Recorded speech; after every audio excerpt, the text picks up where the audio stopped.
Hi, I'm Joshua Mackey with Geeks of Color. I'm here with two incredibly talented creatives, Issa Rae, Lamont. How are y'all? So good. We're good. I'm a little tired, but you would never know. You never know. We got some tea, got some coffee for you. That's all good, you know? All right.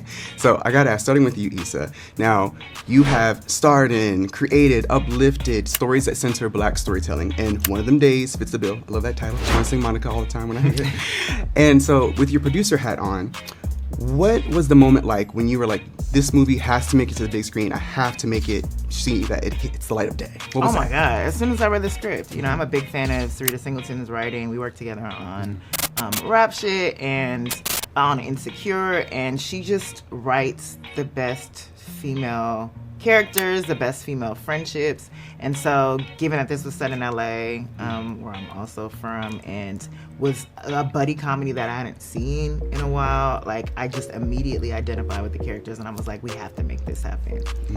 And I'm glad you did. We are better for it. Thank you. Okay.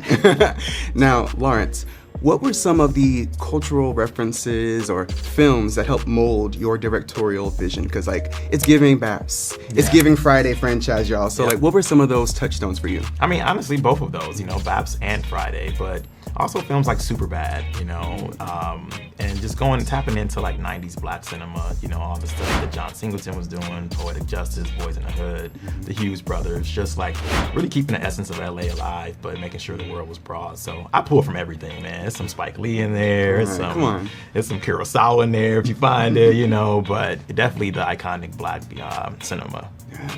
Now, speaking of that, I have to ask, it's set in South LA, so we got to make sure that everything feels authentic, feels Black. What were some of the ways in which y'all worked together to make sure that it felt like that and it emulated from the scene?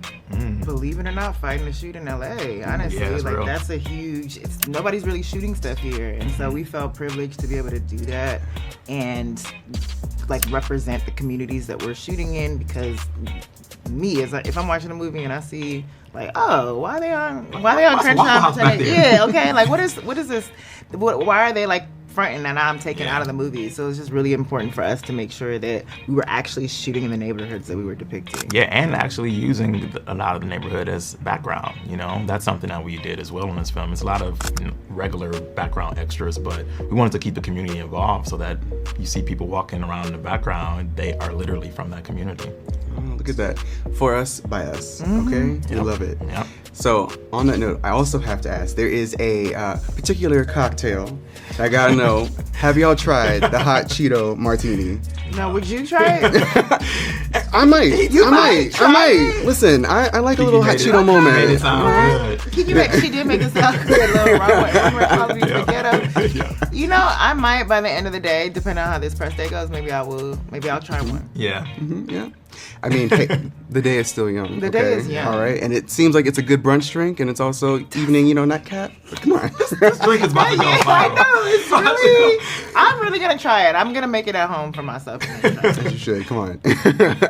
Now, I gotta ask also, recognizing that there's an electric chemistry that came together with Keke Palmer and SZA, what were some of your favorite moments that you all watched while seeing the film? You're here, behind the scenes, editing and whatnot. What were some of your favorite moments watching them come alive on screen?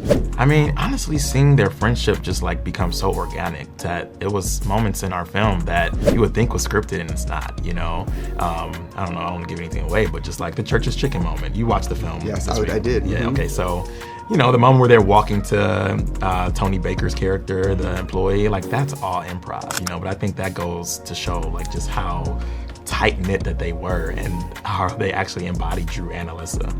And then, even behind the scenes watching their friendship form, there were times where it was just like, just talk on camera, because the way that y'all are talking right now and what you're talking about, obviously they come from large entertainment backgrounds, so they had a lot in common, and to just hear them immediately lock in, it just was perfect for these characters who also have known each other a long time. So it was cool to just see their friendship develop generally. And I love that everyone's gonna be able to see their friendship develop when this film comes out. So with that being said, thank y'all both so much. I know our people at Geeks of Color are gonna appreciate it too, and we all can't wait for everyone to see One of Them Days. Thank you so much. Thanks so much, Josh. Thank y'all so much.